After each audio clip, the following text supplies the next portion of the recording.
I spent a couple decades consulting with 30 of the Fortune 500 and being in executive boardrooms and all of that. And it was quite a change to launching my own business because, well, one thing, you're chief cook and bottle washer, and you don't have like the whole corporate structure behind you. So I had to learn that and have the right partners that I aligned with and get the right people on my team. Welcome back to the High Ticket Systems podcast, where we talk about marketing, sales, client acquisition, AI, and everything in between.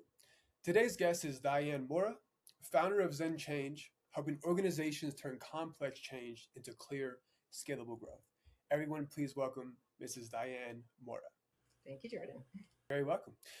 So, can you please give us some context as to the problem you were trying to solve when you first founded this business, and how has that evolved since first founding it to today? Well, it's evolved a lot because it was what are we going on 13 years ago, so obviously things were quite different. I had recently left corporate America, so I spent a couple decades consulting with 30 of the Fortune 500 and being in executive boardrooms and all of that. And it was quite a change to launching my own business because, well, one thing, you're chief cook and bottle washer, and you don't have like the whole corporate structure behind you. So, I had to learn that and, have the right partners that I aligned with and, get the right people on my team. And a lot of, what we started with back then was kind of brand message and websites, honestly. And of course, that whole technology environment was completely different than what it is now. And then it ultimately evolved and we added social media and we added, paid and all of those other types of things to grow into being more of a traditional marketing agency. And today we focus on B2B services, businesses for the most part. So healthcare and legal are our two sweet spot industries. And we really help those clients to, as our tagline says, to get found. So that's kind of what we're doing today. And then, of course, everything has been enabled by AI now. So the way that we deliver is different than it was 4 years ago to quite a considerable extent. Even like the last 12 months within my own organization, AI has rapidly evolved. Yes. Can you give us some context in terms of like headcount and the growth stage that you guys are currently at? So I would say, we've been around for a while. We're very much of a boutique firm. So, we have strong, strong financials, but we're able to do it with a smaller core team. So we have coverage across, all of your traditional areas of marketing. So from, web build and PPC and SEO and social media and copywriting and graphic design and all of those good things. We do a lot of CRM work and email work. So, we're at a good, comfortable size, but I would still characterize us as being boutique. Gotcha. All perspective, right? With that being said, I imagine that the monthly price, or is it a monthly price or is it a package thing whenever you work with these healthcare and legal companies? We actually customize for the client. So if you kind of think of it as, we have a menu of core capabilities that we're able to bring to the table. But, in all my years of working with businesses, as much as, back in our consulting days, we used to, talk about best practices, and there's definitely some core best practices, but each business is also unique. And as an example, all of the work that we're doing with AI is great, but there's some clients where they also need very much of a grassroots approach. And so, in that case, we're helping them with trade shows, we're helping them with, networking and getting found and creating their referral partners. And so it really, we start everything we do with a strategy.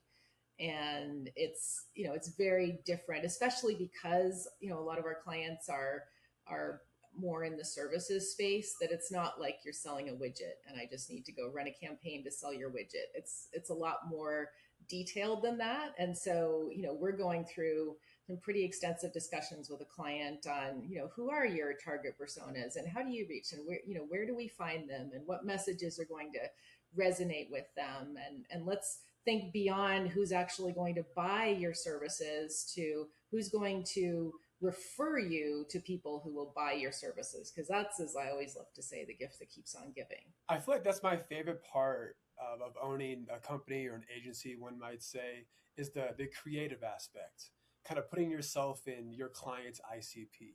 What is the best angle we can take? What are some like their biggest pain points? How can I take their company, their benefits, craft a message to where I now take this complete stranger and now they're a paying client. Like that entire process, it just inspires me. I am in love with nothing more but that. You know what I mean? It never gets old either, does it? I mean, I think I could do that for all the days of my life, and I would be I would be the happiest person on the planet, because it's every time somebody comes to me with a new brand, and it's like, okay, now let's dive in and let's figure this out. And you're asking them questions, and you're getting them to really reflect. And they might be a startup, or they might have been in business for 30 years, and you're getting them to kind of rethink their approach to the market. And it's, yeah, it's exciting. It's wonderful to be able to do that for clients. Absolutely, yeah. I feel like humans are designed to solve problems, in the work that you and I are both in. Like that's all we do all day long is solve clients or solve problems for clients. I do have a question on that though. You brought up working with a potential client. They've been in business for 25, 30 years. Have you received any pushback or hesitancy when taking your consulting advice? If so, how do you handle those specific situations? I think it's a great question, because, whenever we're coming in as consultants, and you would know this as well, Jordan, that, we have our expertise and our lens and our perspective, but we're not the ones that are in there running the company. And it kind of reminds me of, back in my corporate days, one of the things that I did, aside from marketing and operations, was I helped businesses with organizational change management. So if we were implementing technology, the people have to use the technology, quite similar to what we're going through today with AI, right? Because there's all these amazing tools out there, but especially I think the larger the company, the greater the resistance, because you still have people who need to get the work done, and as long as they still have their jobs, they have to try to figure out a way to do that. And now you're introducing new tools, and as the old saying goes, nobody likes change other than a baby. So that also plays in, I think, when you're speaking with an executive about their strategy. But honestly, I really enjoy that back and forth debate with them at the beginning. And I feel like it really is a two-way street. I mean, yes, I'm coming in with a certain degree of expertise, but I'm not the one that's in the trenches running their business day to day. And chances are they're going to be able to educate me on some things that are very unique to their business, and I'm going to be able to educate them on some things that they can look differently. So it really is a collaborative effort, and not I'm not dictating to them, I'm recommending, but then we talk. I love how you say you also learn new things in the process, because I completely agree. When I first started like 6 years ago, I had the dictatorship personality where like, hey, you just paid me XYZ dollars. Like I'm gonna tell you how to run your business. That obviously didn't work, and I realized very quickly. Now it's very collaborative, a lot of back and forth. And like you said, to piggyback off that, I learned so much about so many different businesses. Like, oh my gosh, I feel like I know nothing every time I learn something new. But I Yeah. just like how you said that because I can definitely relate. I mean, it's cool though, because you think when you're having those, we come to a client with that consulting perspective and with the tools. So, we're able to structure conversations in a way that can extract information that can help the client to look at their business in a new light. So, a lot of times we'll start with a digital workshop with the client, and we've got the Miro boards, and we're doing all the stuff that back in the day we used to do on the whiteboards in a physical room with clients when we were flying all over the place, but now we're able to do it virtually. But just having that foundation of sort of structured thinking and methodology really does, I think, allow us to get to the right result with a client, but to really help them through the thought process as well. Absolutely. No, I definitely agree. In regards to client acquisition, both internally for your company and then externally what you install for clients, what do you feel like has been like the top 1 to 2 strategies you've recognized over the last few years? So, one thing that, as I was mentioning, that as much as we're all embedded in AI and technology these days, and there's just this proliferation of digital everything, And in some cases it gets a little bit overwhelming for your potential buyers. And when you're starting with those cold leads, you have to take them through your entire funnel. They have to be able to know, like, and trust you, and get them there from the point of they have no clue who you are. So that's a hard sell for most businesses, right? What's not a hard sell? What's not a hard sell is if I know someone and I introduce them to you and I say, Jordan, this person is really, they're interested in such and such. Jordan is really amazing at this thing. I'm going to let the two of you talk. You're going to find that you're not really selling at that point. You're more kind of exploring, and you're kind of confirming for that person that you really are the right fit, but you're already so much further down the funnel.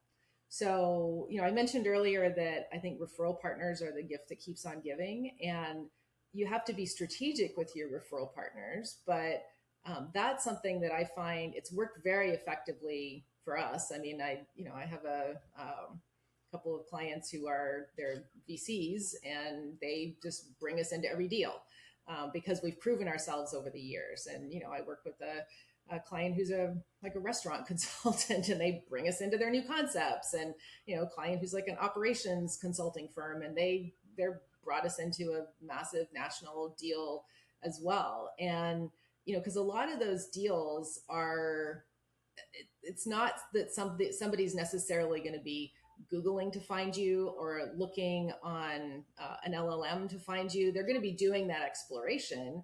But if somebody they trust introduces you as someone who is trusted, that's going to work really well. So part of, as we're going through the process with clients of identifying their target personas, part of your target personas are who are those key referral partners who are going to bring you the actual clients. Because once you've established yourself with them, it just keeps flowing. Can you walk us through great insights, by the way?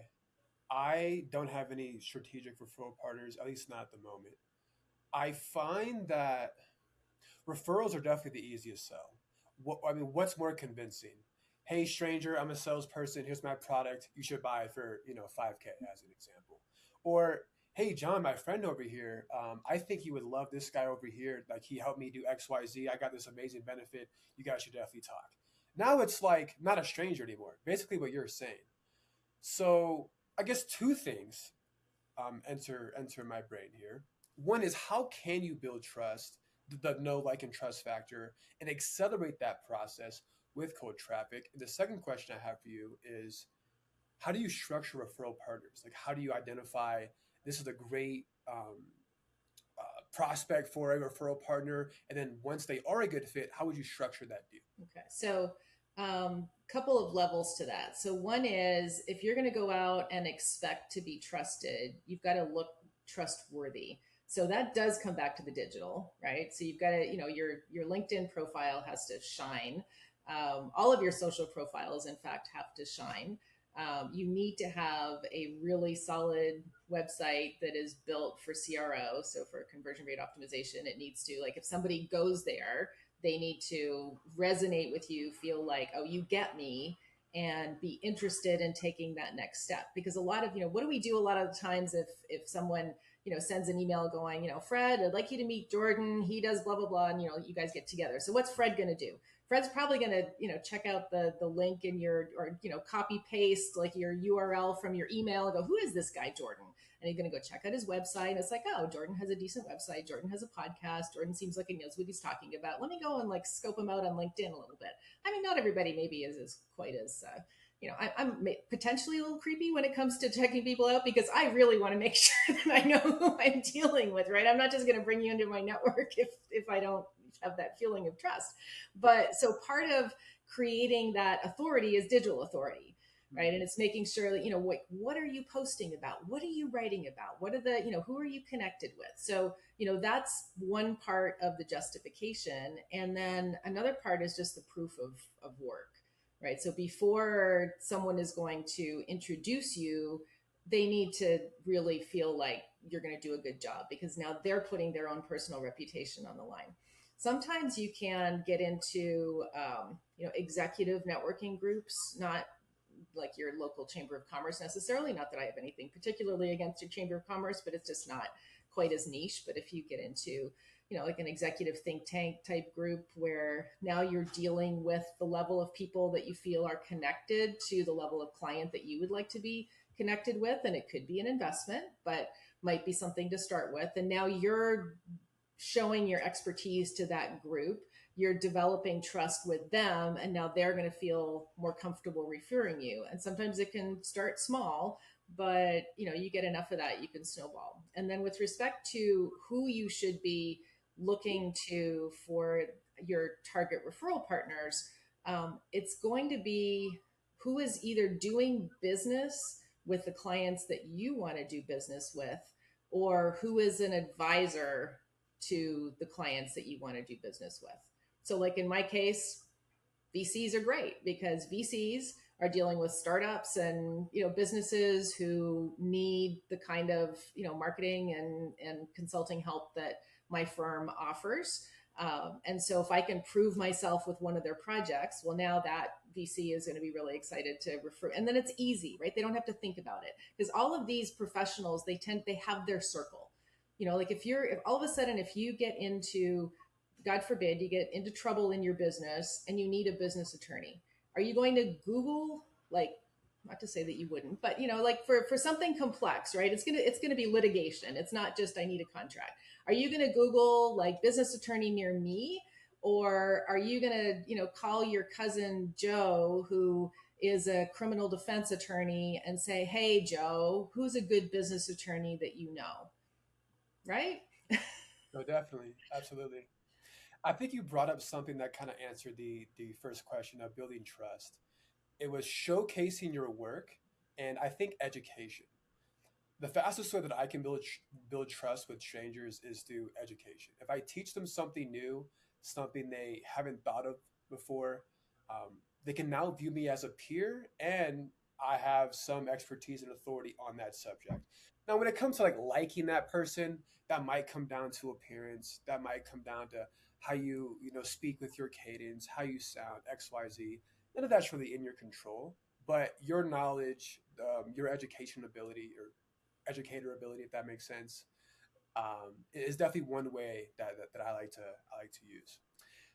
Thank you for that. I feel like I should definitely look into referral partners. You definitely gave me some insight You on should. that because, like you said, trust is already there.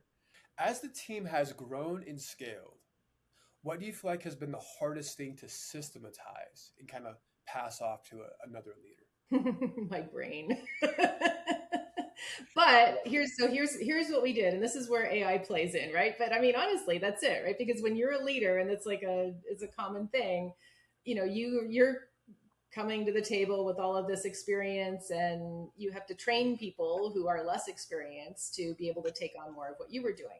So we tried different things. I mean, first of all, our company, we run on EOS, which is, I highly recommend that for any entrepreneur, the entrepreneurial operating system. There's a great book called Traction by Gino Wickman. Highly recommend you pick that up.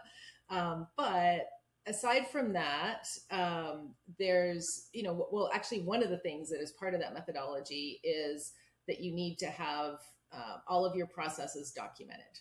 So we Mm. thought, great. So we spent time and documented, I think we have hundreds of SOPs. So what happens when you have hundreds of anything? You get to the point where people don't know where to find stuff because now they have too much information, right? So then what's the next thing? So I'm like, okay, I got this. I hired a developer to build an AI chatbot that lives within one of our Slack channels and sits on top of all of those SOPs so that then the team could just go ask it some questions. Perfect, right? But what happens? Now they don't actually use the chatbot. So how do you get it to the next step?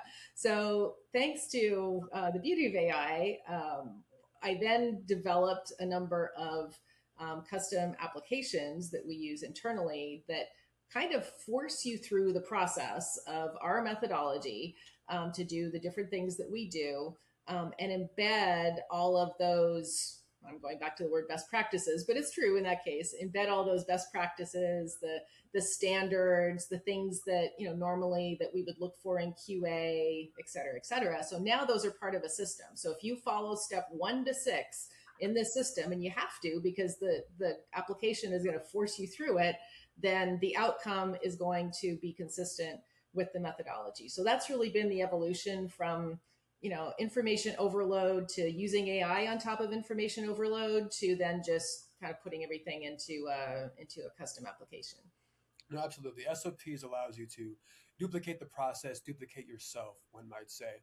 When training staff, when hiring, obviously you would probably, vet this in the hiring process before fully bringing them on board. In a hypothetical world, though, let's say you bring somebody on, you say, hey, John or Sarah, here are the SOPs that you guys have to follow. 2, 3 weeks goes by, they don't follow the SOPs, or I don't know, maybe it's like 3, 4 months goes by, they're not listening. How would you talk to that employee to ensure they're actually following, what needs to get done so the business can grow? Well, so that was part of why we went with the apps, right? Because now John or Sarah are going to go through the system, and it's going to essentially, rather than expecting that they're going to read hundreds of SOPs, we're going to take them through the process.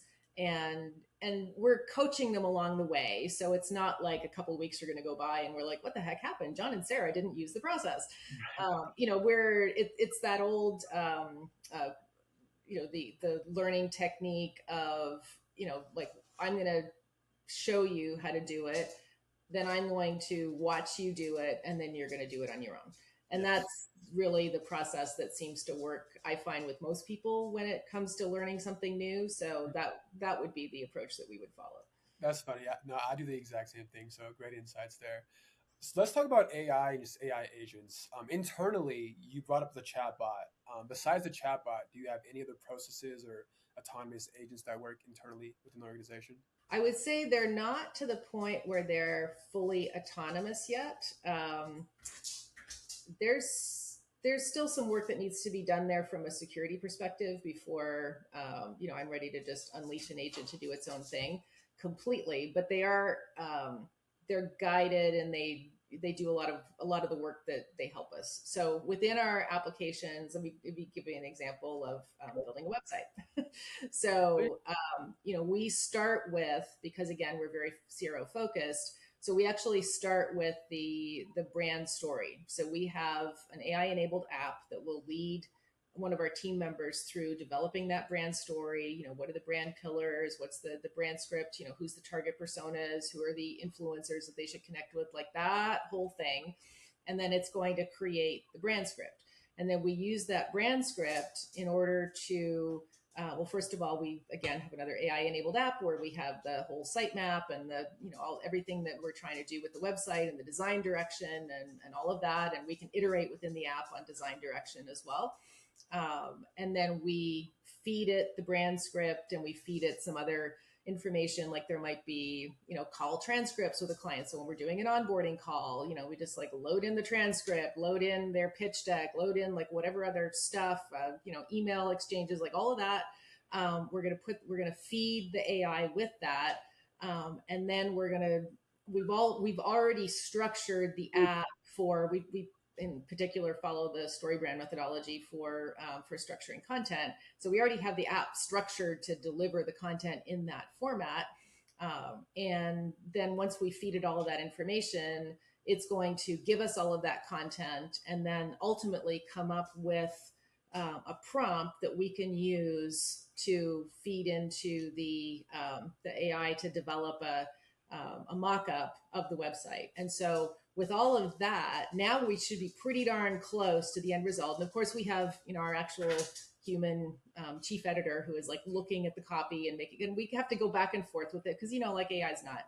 It's not 100% perfect when it comes to to writing yet. It's pretty darn good, but it's hard to one shot. It's hard to one shot. Yeah, it still needs some oversight. And sometimes you look and you go, oh yeah, I forgot to tell it that. And so it does need the context of the human with the expertise in order to refine it. But we get it to the point where it's refined, and then we're going to share that mock-up with the client, and the client might say, well, I don't like that shade of blue. We're like, oh, great, quick change, boom. How about this shade of blue? Oh, yeah, that one's better, right? Or they're like, oh, I don't like this thing on the, the third page. Okay, boom, there it is. So now you're able to iterate so much more quickly with the client, so that they're like, it's like, you like this, because it used to be that you would just create the creative brief, and you talk to the client about, tell me about your colors, and tell me about, what do you like about this, and tell me about your design style, and you're trying to get into their head. And it was always really hard. And then you get to the point where now the developer creates the mock-up and they've spent time, and then the client's like, I don't know if I'm really feeling it, or I kind of want this other thing, and then it's this big deal to go back and change. Now it's like, it's a minute, and you're, here, you want to see what it looks like. And then once the client is at the point where they're like, yep, I like that one, then we can go create it for real. So that is one example. And we do the same thing with content and that as well. So that's where I'm saying, it's like, I'm not ready to just unleash AI on doing marketing for you, because the people overseeing the AI, you still need that context to, I always like to say it's the 80-20. It's the 10% human up front, the 80% AI in the middle, and the 10% human at the end. And if you miss either of those bookends, that end result is not going to be as powerful as if you have someone who has the expertise and the context that can kind of guide the AI. That is such a great point. I've never heard of anyone say 10%, the 80-20 rule, specifically with AI, 10% on the front end, 10% on the back end. That's really good. I'm gonna have to possibly utilize that in the future one day. That could be a clip. Well, absolutely. What you're describing to me sounds like a human in the loop. Yeah. Is one of the ways to describe how AI agents work, right? So, if you can quantify time and money saved on that process you just described to maybe inspire someone who's listening that hasn't delved into AI how you and I are, like, just to quantify it, how much time and money has that saved Well, I on mean, that I just told you 80-20, right? So you think about that. If that 80% in the middle is enabled by AI, then yes, you had to spend time with the AI, but you could, and maybe you're not saving a full 80% of what it took, but you're at least saving half. I see. At least saving half. And the end result, I feel, is that much stronger, and that puts us in a position of being able to go to clients, and we've done that, and say, guess what, for your same budget, we're now able to do a whole lot more. And who does that, like in the past, right? Who is it? Nobody would, your service provider would never come to you and go, surprise, we're going to double what we're doing for you. And they're like, wait, what? So that is, that's something that is great, because now you can have that much more of an impact for their same budget. No, absolutely. Like one of the things that we use two that I think are mandatory. One's like a full autonomous AI SDR, like scrapes leads, verifies leads, enriches the leads with 10 different layers, sends the emails, replies to the emails, connects on LinkedIn, like literally A to Z, fully autonomous. It's super badass. The other one I like to use internally for client management is essentially like tracking metrics and then explaining what the metrics actually mean and how we can improve in a Google Doc and spreadsheet combined fully autonomously. Like it's literally mind blowing. And That's our a great application, because those are two things where, I mean, the CSR generally, that's something that was previously a human interaction, but right, how many people never really got data before anyway, right? And so now, if you're able to explain, like, not only make sure that you have the accuracy, but you can explain it in human terms to someone who is not a data scientist. I mean, that's golden. And all of those are, to me, that's all the low hanging fruit in a business to be looking at for AI. absolutely, absolutely. Do you install any I guess you kind of did, even though you use it internally, your client still benefits from it. I was gonna ask maybe on like the Google PPC side or you said content, you also have agents there. I guess do you want to shed some light on the content one? Sorry. So I alluded to it a little bit when I was talking about the website process, right? So that's the idea of creating a content strategy, but then you're tilting it toward the website. You could take that same content strategy, and now, if you're looking at, who are the influencers that maybe I want to follow and check out their content, you could just automatically scrape and pull that information. You can do it to assess keywords and to, create initial drafts and go back and forth with, subject lines and all of that. So still with that 80-20 that I described, but the ability to just really fast track that normal brainstorming cycle that you would go through either with yourself or with someone else when creating content is just, it's tremendous with AI. So that's what those tools are focused on. And it's, when you have, I mean, so we start when we have an onboarding call with a client and we go through and we're asking them some very specific questions in order to extract that input to the brand script. And then we're able to very, very quickly turn around and just feed them a document that says, here it is.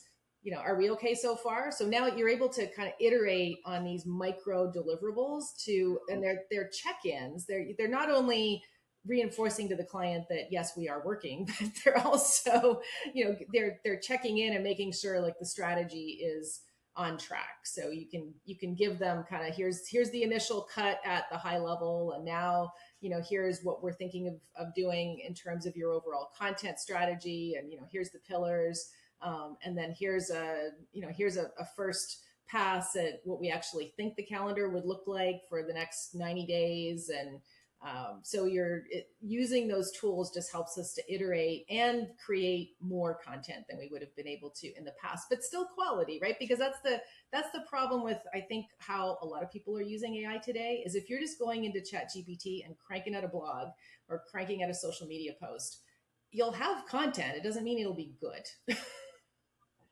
Right? Because it's all a lot, that context is all in the prompt. Yeah, it's so interesting. Like, God bless these people, but the individuals who one shot like a blog post or like a long form LinkedIn post, it's like, dude, like kudos for you for utilizing AI, but like it can be utilized so much better than how you're utilizing it. So it's so nice to speak with someone who actually knows what they're doing with these LLMs. The one thing I love about content, I call it content research plus repurposing. So let's take a lawyer that you possibly work with. You can ask Claude, which I love, opposed to Chat, but nonetheless, they're both LLMs. You can ask Claude or Chat, hey, who are the 5 biggest influencers in my lawyer defense attorney space? It's going to say, okay, it's John and Sarah, blah blah. Cool. Look at all their content. What are the best performing creatives? Now look at my brand. Repurpose these best performing creatives that are semi-viral and repurpose it for my company so I can, possibly become famous and viral. And it literally does it automatically. It's so sexy. I freaking love the thing. But however, like you said, after the end production of the content repurposing, you are going to want a human in the loop to like refine it, make sure it's not AI written, because you can definitely tell, especially if you utilize AI all the time, if a human wrote it or like modified the AI. Yeah. It's End all those result. fake stories you're seeing on LinkedIn these days, right? It's like, those tear jerking stories that it takes you through. And then you get to the end, it's like, it's AI generated. Like, really? You had to do that? That's funny. That is funny. I haven't encountered one of those before, but I can see what you're trying to say. Damn, that would make me upset. It is. It's frustrating. And I mean, I think like what you're speaking to is, I keep reinforcing this, but it's context. So, Hmm. if the fact that we've actually been educated in the thing allows us to debate with the AI and to, like we know when it gives us something if it's good or not. And sometimes it gets a little off track. And especially if you're in a long chat thread with it, sometimes it sort of loses track of where it is, and then it comes up with something and you're like, what? Or like you'll tell it to go do something and it's like, it's fixed. You're like, no, it's not fixed. Like, and like I can't, and sometimes I'm like, I'm always very calm, and I feel like I'm very whenever if my team does something and they need coaching, like I'm always very even. I get annoyed with the AI sometimes because I'm like, seriously, like Yes, how literally, did you yes. how did you screw this up? Like I just told you 3 prompts ago about this thing, right? Absolutely. I'm like, dude, you are AI. You are like smarter than smart. How are you messing this up so bad? Like, stop playing dumb. I'm just a human. I know it's wrong. But I mean, but that's where, so okay, so coming back to context. So if I'm, give you an example. So I had to almost a year ago, I had what was fortunately a very successful spine surgery, but I had this thing that I had to deal with for multiple years.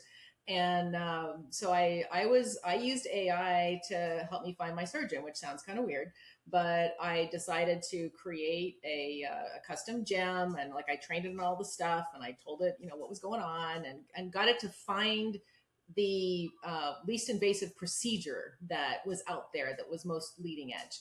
But did I use that to actually pick the surgeon? No. Did I use it to interview surgeons and to ask them what I felt were much more intelligent questions? Yeah, I did that because I know that I'm not a spine surgeon. So I'm never going to have that context and expertise to be able to just use what the AI spits out verbatim. I think it's, to a different extent, obviously, but it's a similar thing with marketing, right? Is I talk to people who, maybe they're an accountant and they're like, oh, I'm using Chat GPT to do all of my marketing. It's like, you never studied marketing. How do you know it's good? Mm. So I think there's that balance, right? Of when you're looking at the 10% on bookends on the, the human and then the AI in the middle, it has to be an educated human who has the context. The output is only as good as the input, right? No, great advice there. Maybe one or two more questions. But over the next 12 months, what is something that the company is looking forward to? Or any like things in the pipeline? Sorry.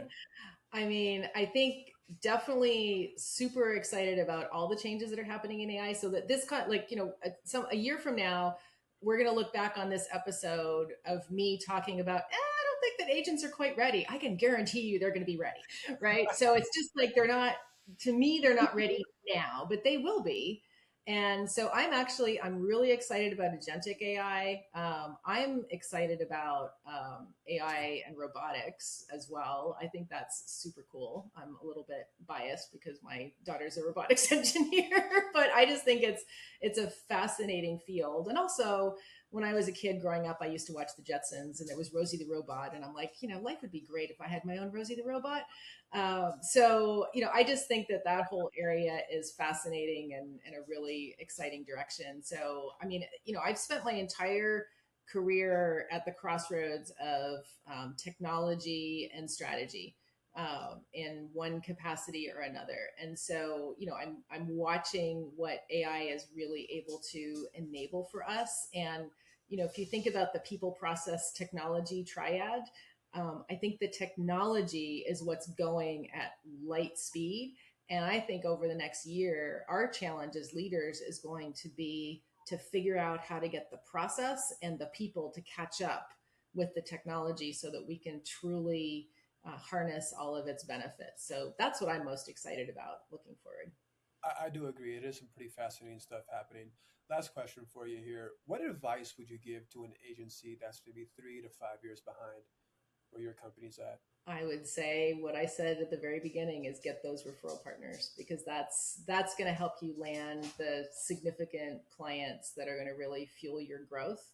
It's the gift that keeps on giving. Is join a professional. It can be small, but join a professional group, a think tank, someplace where you're. They always say you have to level up a little bit, right? So when you look around the room, if you're the smartest person in the room, if you're the best compensated person in the room, you're probably in the wrong room. So, Yes, get into a room with the people that you aspire to be and gain their trust and they will refer to you and that's going to fuel your growth. absolutely. You heard it here first, folks. All right, get those referral partners.